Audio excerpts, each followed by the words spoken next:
Bonjour, bonsoir, bonne nuit pour In The Life, ici Manga TD pour Warball Productions.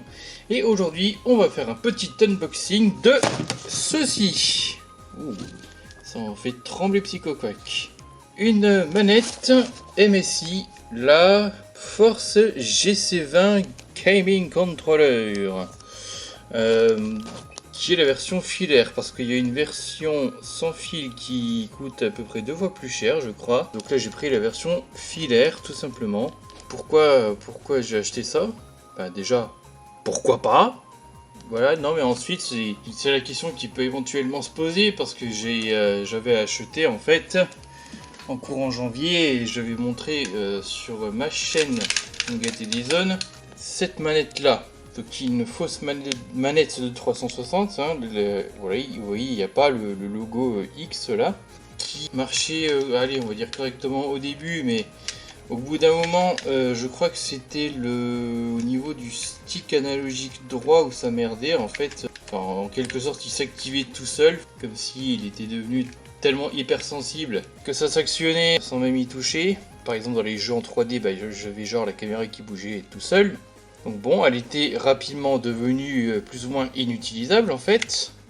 Suite à ça, on m'avait conseillé d'acheter une certaine manette qui en fait, bah, ce sera le jeu de cette différence parce que l'autre manette, bah, c'est ceci. Voilà. Donc une autre fausse manette, mais qui est un peu différente de celle-là quand même. Il y a des micro-différences, je crois que j'en avais déjà parlé. Je sais plus à quelle occasion. En fait, le problème de celle-là, c'est le stick analogique gauche qui a le même problème que pour le droit de l'autre manette. C'est-à-dire, les choses s'activent tout seul, quoi, sans même que j'y touche. Donc, pareil, c'est pas très utilisable. Donc, ces fausses manettes de 360, il y en a une tétrachée chez Amazon via des marques différentes, des vendeurs différents aussi sûrement. Ne les achetez pas, hein. Voilà, ça c'est dit, fuyez-les, parce que malheureusement c'est des grosses merdes. Allez, bon, ok, j'ai fait le test qu'avec 2, entre guillemets, mais c'est déjà pas mal. Donc bah du coup, suite à ça, j'ai acheté ceci. En fait, j'avais failli prendre une manette de Xbox One, et puis je crois que j'avais vendre celle-là. Déjà, il y a deux choses par rapport à la manette d'une One. Je sais plus trop comment est le stick analogique de la One, mais ici en fait on a voilà, on a vraiment, enfin comment dire, on a une croix et ça fait pas comme les manettes de 360. Je reprends une fausse, mais c'est pas grave, c'est le même principe. Le problème de ces manettes là, c'est toujours le D-pad qui est un peu bizarre. Voilà, on a le plus qui est dans une sorte de rond. Voilà, c'est pas très agréable franchement quand on y joue, quand on joue au jeu 2D avec. Donc ici, je sais pas comment ce sera une fois en main, mais ça me plaisait le fait qu'on ait un plus et juste le plus, pas de conneries en dessous. Donc ça devrait être plus agréable. Sachant que si ce plus est gris, argenté, enfin métallisé, vous allez comprendre pourquoi après. C'est pas juste pour l'esthétique. Et la deuxième raison de pourquoi finalement j'ai pas acheté une manette de One, c'est que finalement celle-là était moins chère. En fait, je m'attendais à ce qu'avec le temps, les manettes de la One, elles coûtent à peu près dans les 30 €. C'est le prix auquel j'avais acheté ma première, donc la vraie manette de 360 en 2014. Et voilà, j'aurais espéré que le prix baisse plus, notamment grâce au fait que entre temps la nouvelle Xbox est sortie, que je retiens jamais son nom parce que c'est vraiment un nom de merde. Voilà, j'ai voulu tenter celle-ci. Voilà, vu qu'elle était moins chère tout simplement. Donc, petit tour du propriétaire. Un autre avantage par rapport à finalement une manette de 360 ou autre Xbox. Voilà, on a plus de compatibilité. Elle est évidemment compatible PC, mais aussi Android, apparemment. Je pourrais éventuellement faire un test sur mon portable, tiens, bon, pourquoi pas. La vibration, ok. Et ça c'est quoi? Confortable Rubber Side Grip with Dragon Skull Pattern. Bon, sacré vocabulaire pour dire qu'on a des poignées qui sont supposées être agréables à prendre en main. Ah non, je pensais qu'il allait avoir une espèce de matière ici, non? Bah non, même pas. Bon, bah je comprends pas trop en fait ce truc. Donc la bête de derrière. Donc ça, il y a ça qui remplace le bouton Xbox, j'imagine. Quick access to profiles for PC, Android and Popular Console. Popular Console, c'est-à-dire compatible OS Windows 10, 8, 7, Android 4.1 et supérieur et PS3. Elle marche aussi pour la PS3 apparemment. Durable Switches. Avec c'est supposé être agréable au toucher quand on appuie dessus. Bah oui, les moteurs de vibration, évidemment. Donc cette boîte contient une manette, évidemment. Un petit guide de démarrage rapide. Ah oui, c'est vrai que ça c'est une autre particularité de cette manette. J'en ai pas parlé jusqu'à présent. Enfin, c'est pour ça que la croix elle est en métal là. Additional Metal D-pad Cover. Ça on le verra, on verra plus tard en fait ce que c'est. Ce sera plus simple que d'essayer de traduire et d'expliquer. Un câble USB 2.0 de 2 mètres. Ah, il y a aussi un câble OTG pour Android. Donc voilà, en fait il y a deux croix. C'est-à-dire que la croix ici, on peut l'enlever et on peut mettre à la place ceci qu'on voit en photo là d'ailleurs. Voilà. Je l'avais pas vu tout à l'heure là, mais on peut mettre ceci à la place. Donc un truc qui a normalement 8 directions, je crois. 1, 2, 3, 4, 5, 6, 7. Ça n'a pas de sens. 256 niveaux de précision avec les gâchettes et B. Je sais pas que c'est combien sur une manette de 360 par exemple, mais je pense à la 360 parce que j'ai l'habitude d'utiliser ça quand même. Et ben voilà, on a fait le tour du propriétaire, hein, tout simplement. Sinon, bah, au-dessus, voilà, en dessous. Ah, bon, il y a un gros tas de merde en dessous à la limite. C'est marrant, ils ont plusieurs logos ou MSI. Un petit warning, blablabla. Et qu'est-ce que c'est que ça, je sais pas, mais enfin bref. Bon, on va tout simplement ouvrir la boîte. Voilà. Parce que ce que j'aime bien, c'est cette petite poignée, c'est marrant. Ça devait être fait pour accrocher dans les magasins là. Alors pour ça, je prends le fameux cutter. Allez, je vais essayer de pas faire ça comme un gros dégueulasse, et j'ai même pas eu le temps de dire ça que je dérape, évidemment. Dans l'autre sens peut-être, non? Oui, définitivement dans l'autre sens. Attention, faites gaffe avec les outils pointus. Voilà. Je crois que ça devrait être bon.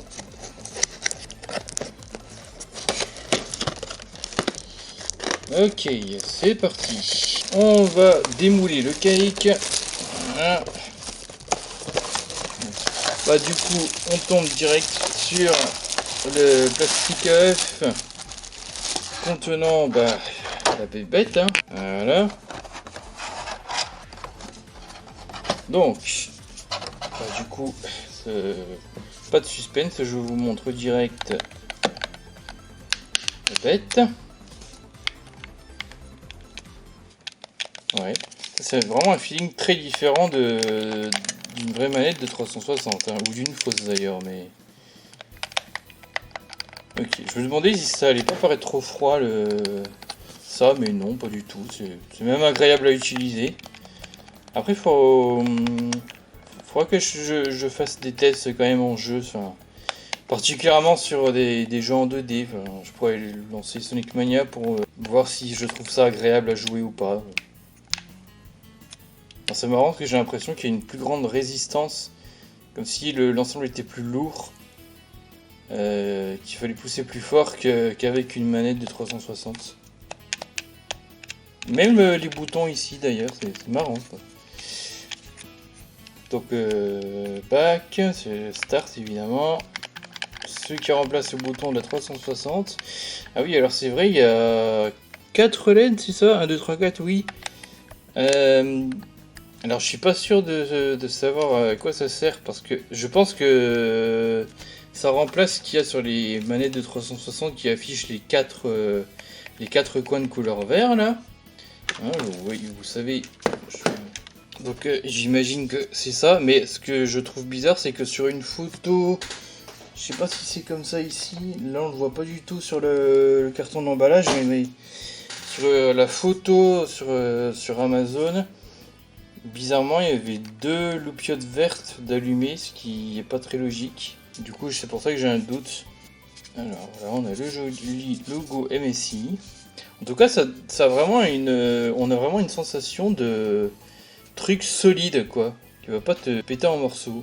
Ils ont beaucoup travaillé les boutons du haut visiblement. Voilà. Ah, ils sont très silencieux ceux-là. Ouais, ils sont embêtés à faire plein de petits traits là. Sûrement pour pas que les doigts dérapent, ce qui est une très bonne idée je trouve. Je sais plus si ça m'était déjà arrivé, mais c'est bien possible ça. Ok, et puis bah, le cucu. Et ben voilà le cucu. Donc qu'est-ce que nous avons ici? Voilà, la marque, le modèle. Ah non, d'accord, là ils expliquent. Ah bah oui, c'est d'accord. Le mode par défaut, le mode analogue.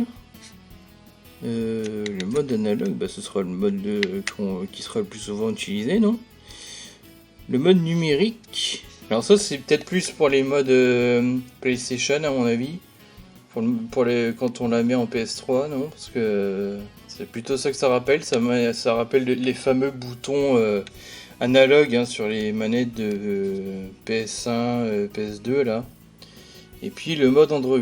Alors oui, du coup, il faudra sûrement appuyer sur, je sais pas, faire peut-être des pressions longues là-dessus pour changer de mode. De toute façon, il y a un manuel. Voilà, pour ceux qui savent pas de quoi je parle par rapport au mode analogue, voilà, c'est ça. Quand on appuie, ça devient rouge. Et surtout à l'époque de la PS1, quand on activait ça, ça permettait de jouer avec les sticks plutôt qu'avec le pavé numérique. Voilà. Ce qui aurait été nickel, c'est d'avoir un truc comme ça d'ailleurs. Mais bon, déjà, ce qu'il y a sur la manette MSI n'a l'air pas mal, franchement. Bon, là aussi, hein, c'est une fausse manette, hein, vous avez sûrement remarqué, hein, mais peu importe. C'était pour montrer le bouton analogue. Et je l'avais sous la main, celle-là, c'est pour ça.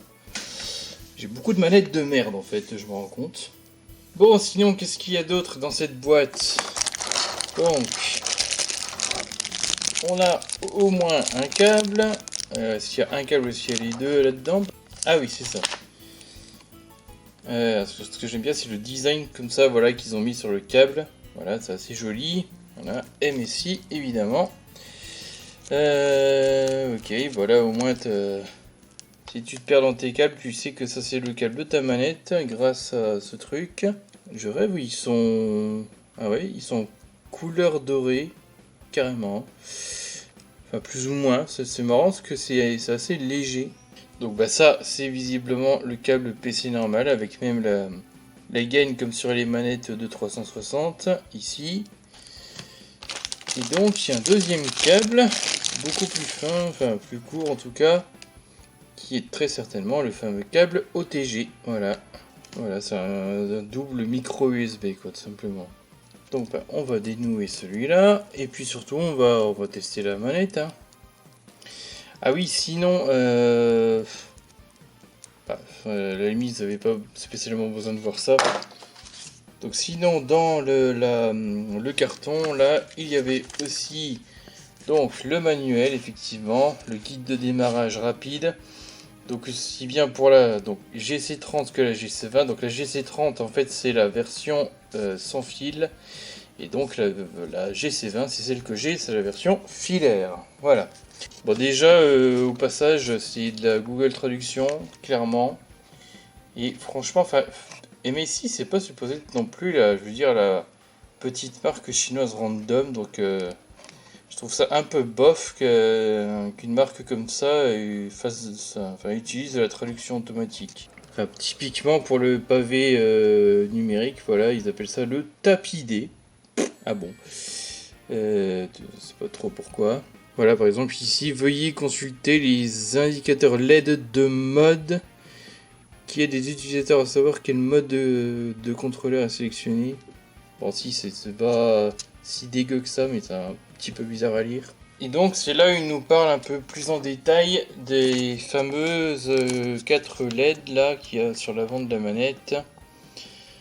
Donc en fait si finalement il y a par défaut il y a les 2 premières LED qui s'allument, c'est parce que le mode par défaut très logiquement c'est aussi le mode analogique, parce qu'effectivement je pense que dès qu'on va brancher la manette ça va marcher comme une de 360. On pourra utiliser les sticks analogiques vraiment comme d'habitude hein, pour les jeux modernes quoi, tout simplement. Comment qu'on change de truc? C'est une simple pression peut-être sur le bouton? Parce que là en fait ils nous font la liste des modes. C'est pas écrit pour l'instant comment on change de mode. Mais bon ça doit être ça. Hein. Voilà, toujours le fameux tapis D pour le pavé numérique là. La première LED en gros c'est pour les modes PC et console si vous voulez. Parce que du coup quand on passe en mode Android, je sais pas si j'arriverai à bien le montrer. Quand on passe en mode Android, c'est le 3e et le 4e LED qui est allumé en fait. Et après, on passe direct à la langue espagnole. Donc effectivement, c'est un guide de démarrage rapide. Par contre, il est quand même assez épais le guide, donc autant dire qu'il est disponible en quand même beaucoup de langues. Hein. Donc ça, c'est assez sympa. De toute façon, voilà. Hein. On a toutes les langues disponibles. Donc même si c'est de la traduction automatique, c'est quand même sympa. Bon, je vais brancher la manette pour voir un petit peu sa tronche une fois allumée. J'essaierai de la tester sur certains jeux, donc notamment en mode sur des jeux en 2D, sur Sonic Mania, je pense typiquement. Ah oui, et j'ai oublié complètement de vous en parler. Voilà, il y a... Enfin plutôt j'ai oublié de vous le montrer. L'autre stick analogique, voilà. Ah oui tiens, il est à la forme de plus de ce côté-là, c'est rigolo. Mais par contre le truc c'est que je sais pas du tout c'est pour quel type de jeu. Je sais plus, j'ai peut-être déjà vu des trucs comme ça dans le passé, mais je vois pas pour quel type de jeu ce serait particulièrement adapté. Est-ce que les jeux de combat, on peut faire des mouvements, des coups très différents selon comment on oriente le joystick et tout. Et il y avait aussi quoi là, j'avais pensé à un autre truc, en plus des jeux de combat, c'était les jeux comme Contra en fait, où on peut tirer dans 6-8 directions, je sais plus, mais bref, hein, les jeux de ce type là, où on peut tirer dans plein de directions différentes, là, peut-être que ça peut aider. Il faudrait que je me trouve des jeux comme ça, peut-être pour essayer cette chose. Bon, sachant que je suis pas un gros joueur de tous ces jeux-là, donc je sais pas si ça va m'aider, mais il faudrait quand même que je fasse un petit essai de ce truc-là. Je vais pas tester ça tout de suite, mais donc comment on change? Voilà, c'est très très simple. En fait, il se trouve que c'est aimanté, donc c'est sûrement pour ça que c'est en métal ou en je ne sais quel alliage, là. Bref. C'est aimanté, tout connement. Tiens, on pourrait limite y jouer comme ça, mais ce serait évidemment pas très agréable. Mais alors, qu'est-ce qui fait que c'est aimanté? Par contre, ça, finalement, je sais pas vraiment. Ça, c'est un aimant, ça, alors, genre. Putain, tu saurais pas le dire, franchement. Hein, voilà, j'ai juste basculé le bazar, hop, ça l'a enlevé. Essayons de le remplacer par ceci. Donc, du coup, ouais, c'est comme c'est la même forme. Ça devrait se mettre... Putain oui, regardez, hop. C'est vraiment un aimant. Hein. Ça, je sais pas si vous le voyez, mais vraiment, ça, le truc est attiré par le plus.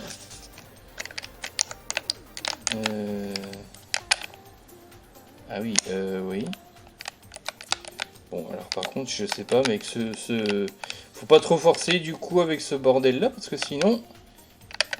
Ah, ça le fait plus. Voilà, mais j'ai... Vous voyez, j'ai réussi à l'enlever sans le faire exprès quand même. Peut-être qu'il n'était pas assez bien fixé justement, je sais pas. Donc pour le branchement, c'est tout bête. Hein. Il y a un port USB ici, voilà, enfin micro USB disons. Alors du coup je sais pas si on peut acheter le truc sans fil à part. Ok, voilà. Donc on a effectivement les 2 premières LED qui est le mode automatique. Donc on va passer dans le mode dit analogique ou pas. Pression longue peut-être. C'est pas écrit dans le manuel.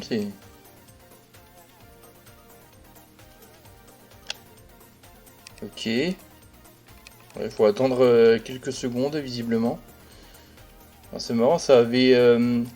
apparemment, ça, je sais pas, ça a débranché et rebranché la manette parce que il y a les sons de Windows qui nous parlent de connexion, déconnexion là, apparemment. Donc voilà, il y a la manette qui est juste ici, là, MSI GC20, je sais pas quoi.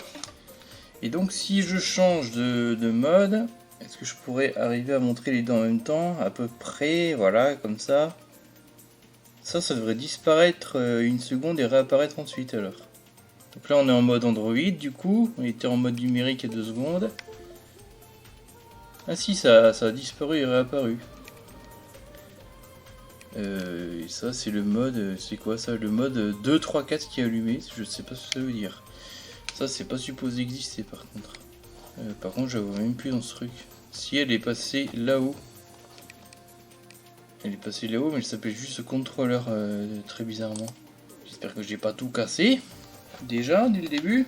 Donc c'est ça, c'est une pression longue de quelques secondes, 2-3 secondes sur le bouton rouge et puis on change de mode.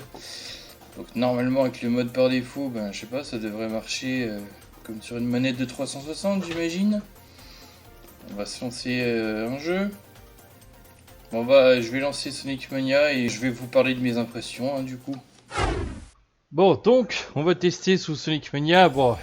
Juste pour le fun, hein, j'ai mis une petite mode qui change pas grand chose, voilà. Sonic Mania et Hatsune Miku. Voilà. Parce que c'est rigolo. Même si ça sert à rien. Allez, on va y aller directement sur le fait. Donc là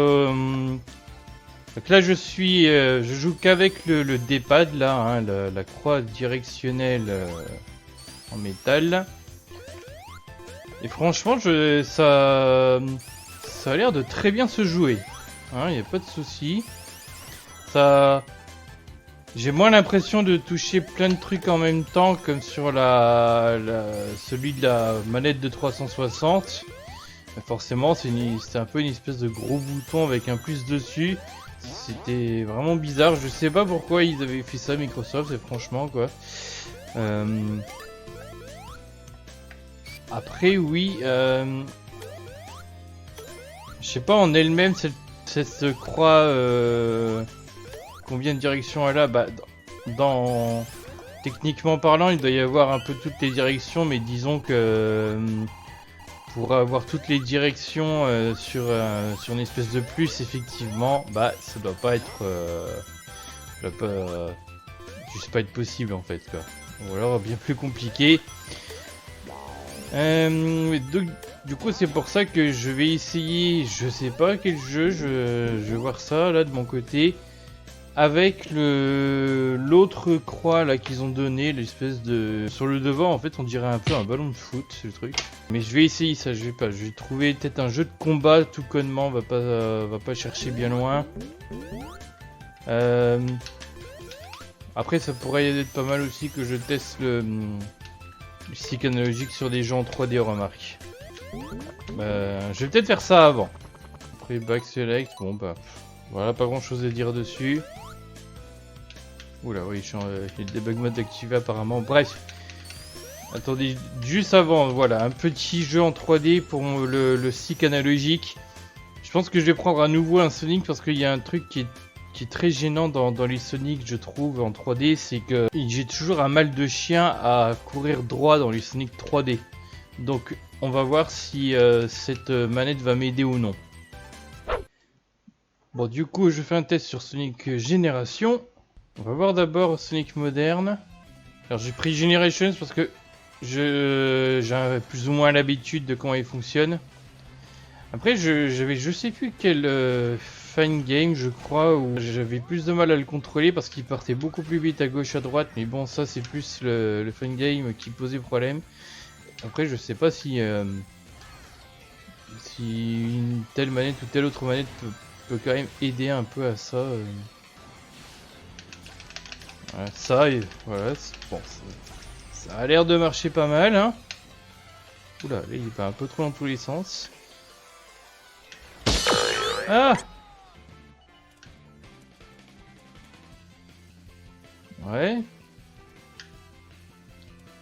Bon, il fait des mouvements bizarres, mais ça c'est peut-être le duo jeu lui-même. Hein, mais bon, ok.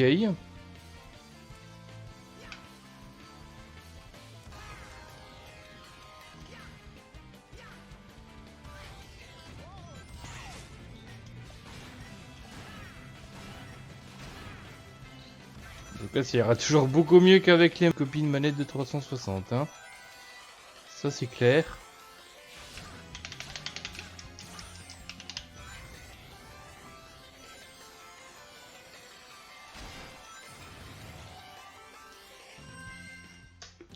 Bon, je vais voir vite fait avec Sonic Classic quand même.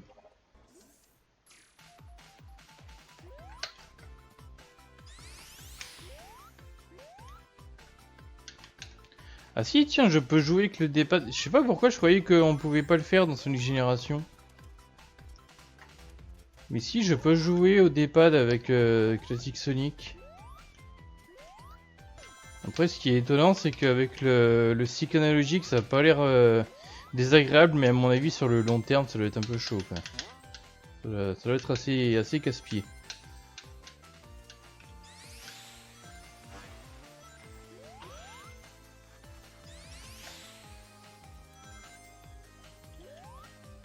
Ouais, non, franchement, ça sait jouer sans aucun problème.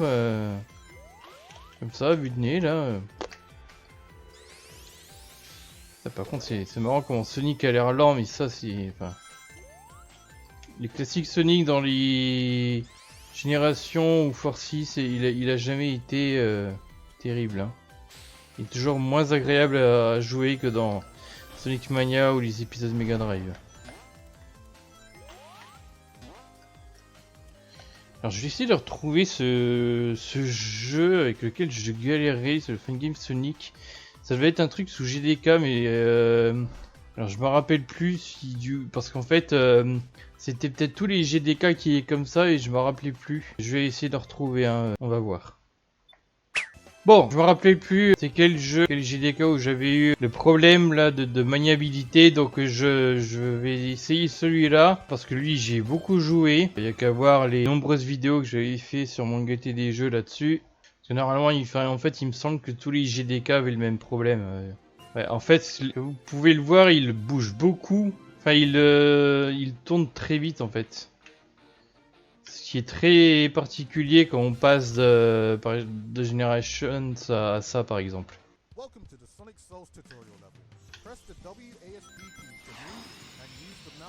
Ouais, vous voyez, c'est surtout embêtant quand on booste parce que vous voyez comment il passe d'un truc à l'autre. Bon, ça c'est vraiment un défaut de ce jeu en particulier, enfin pas de ce jeu en particulier, mais les jeux qui avaient fait avec Sonic, qui avaient été faits avec Sonic GDK, qui est donc pour faire rapide un moteur pour Fun Game Sonic 3D qui n'est plus vraiment utilisé aujourd'hui.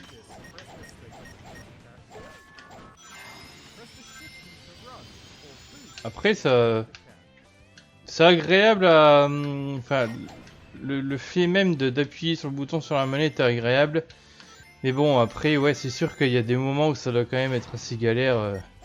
Et ça, c'est, encore une fois, c'est vraiment un problème du jeu, quoi. Je vais essayer de trouver, je sais pas quoi, typiquement un jeu de combat. Je pense que je vais pas chercher bien loin à essayer avec cette manette. Surtout, je vais essayer l'autre D-pad, là, le D-pad ballon de foot, on va appeler ça comme ça. Il faudrait d'abord que j'essaye avec le D-pad normal, en fait. Donc du coup j'ai pris un exemple tout bête, voilà, Super Street Fighter 2 sur Super Nintendo, sur émulateur bien sûr. Donc là pour l'instant je suis avec le D-pad normal. Donc j'ai bien vérifié au fait dans le manuel du jeu avant, il y a bien 8 directions dans lesquelles on pouvait originellement mettre la croix de la SNES dans ce jeu. J'ai vérifié parce que je connais très mal ces jeux-là, donc voilà quoi. D'ailleurs, je vais certainement pas bien jouer, je serai pas la meilleure personne pour vraiment tester la croix directionnelle ou quoi, surtout par rapport à ce type de jeu. Est-ce qu'il y a un mode entraînement où l'adversaire il bouge pas, ce serait le plus pratique en l'occurrence. Ah bah si, il suffit que je fasse à 2 joueurs. Bon, on va pas chercher bien loin. Oula.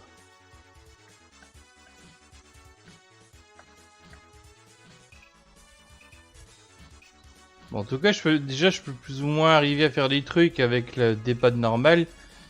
Hein, puisque je peux sauter et aller à gauche ou à droite en même temps. Voilà, après, encore une fois, je sais pas bien comment ça se passe avec les mouvements. Je connais pas le jeu. Enfin, je connais pas le jeu. J'ai déjà dû y jouer, mais bon. Et encore, je suis même pas sûr de ça.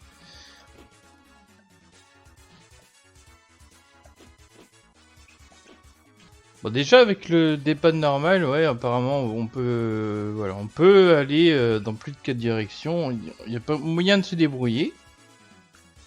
Mais on va changer le truc là. Voilà, je mets le D-pad ballon de foot. Voilà. Est-ce que c'est mieux? Ah putain, alors, il s'était enlevé. C'est marrant, j'ai l'impression de jamais bien le mettre ce machin là. La première fois, parce qu'il s'enlève, puis après il se remet.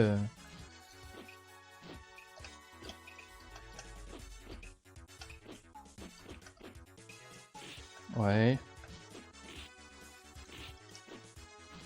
Oula, ah oui. Alors, à savoir que si je le mets trop en haut à droite, le truc se détache de son socle, donc. Ouais, trop en bas à gauche, c'est pareil. Ouais. Je peux pas trop forcer en fait avec ce machin. En même temps, je devrais pas. Putain, je devrais pas avoir à lui. Ah oui, là, le truc a fait un bond. Il s'est complètement enlevé de la manette. Hein. Il aurait limite fallu que je filme ça en même temps, mais j'ai pas l'impression que ça va être beaucoup. C'est très bizarre. Mais je sais pas, il faut peut-être être beaucoup plus habitué à ces jeux-là. Je vais essayer autre chose, c'est un jeu de tir à la Contra, là, ce genre de truc là. Là c'est pareil, il faut que bien que je vérifie que le bordel est à plus de 4 directions.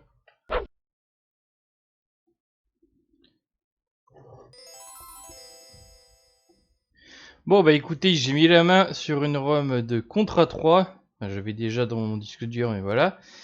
On va... Ce truc a au moins 6 directions, je crois. Pas 8, je pense pas. C'est plutôt 6 directions, visiblement, vous allez voir. Là, pour l'instant, j'ai remis le D-pad normal.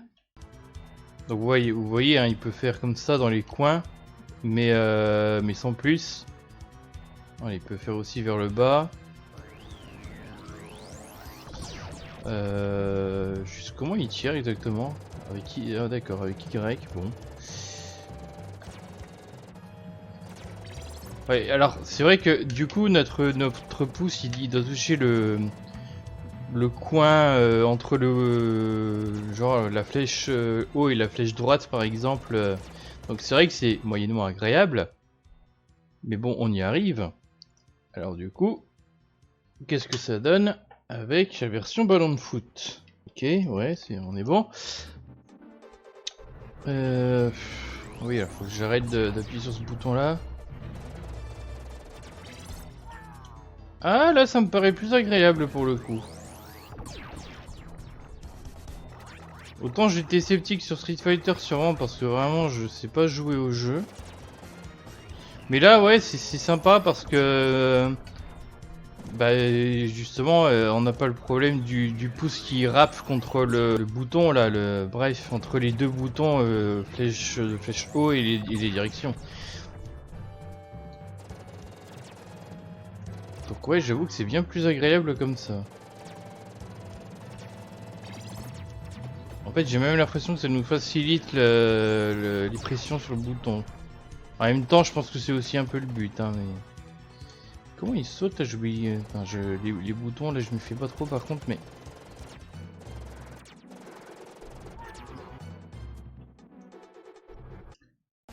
Bon voilà je sais pas très bien y jouer non plus mais... Ouais n'empêche c'est assez agréable sur ce jeu là j'avoue. Comme quoi autant dire que cette manette elle vaut le coup hein. La prise en main elle est agréable, enfin le toucher ça va, alors c'est... Quand on est habitué à Par exemple une manette de 360, ça fait un peu tout drôle, mais si c'est agréable au toucher, ça va. Ah oui, sur l'emballage j'ai parlé d'espèce de une certaine texture là. D'ailleurs au niveau du bas de la manette là. Et je l'avais pas vu parce que je croyais qu'ils avaient foutu cette texture devant. Non, en fait cette texture est sur les côtés, tout simplement. Donc bah pourquoi pas. Sinon bah je sais pas trop quoi dire d'autre sur cette manette. Bah, effectivement le fait qu'on puisse changer comme ça les deux pavés numériques là, ça peut être effectivement bien sympathique pour certains jeux. C'est limite triste que les manettes officielles, que ce soit Xbox ou autre, elles ne fassent pas ça. Peut-être même que ça peut aider pour, en remplacement d'un stick d'arcade pour les gens qui voudraient pas s'acheter un stick d'arcade en plus à côté, parce que ça prend un peu de la place ces machins. Je sais pas quel prix il faut mettre pour en avoir un correct en plus. Mais bref, voilà, plutôt que de changer de manette comme ça, te casser le cul, juste tu changes un bouton et... Bon après évidemment c'est pas du tout les mêmes sensations, je parle notamment sur appuyer sur les gros boutons à droite avec les doigts, ça évidemment on retrouvera pas. Mais pour une solution moins prise de tête, ben voilà, ça peut être une bonne idée je trouve. Bon ben voilà, je pense que j'ai même pas besoin de retourner en mode caméra pour conclure. En tout cas c'est une manette qui j'espère devrait durer dans le temps, voilà. Puis pour pas trop cher en plus de ça, voilà, normalement c'est une vingtaine d'euros pour la version filaire. Ça peut être assez sympathique, visiblement, plutôt que de payer des fois des prix ridicules pour... on se demande pourquoi d'ailleurs. Ça peut être un bon achat. En plus de ça, voilà, il y a le fait que vous pouvez vous en servir pour votre PC, votre appareil Android, votre PS3. Donc elle a vraiment pas mal d'avantages en fait cette manette. Bon bah écoutez, je n'ai plus qu'une seule chose à dire, ou deux ou trois du style abonnez-vous, likez évidemment, et surtout... Cordialement.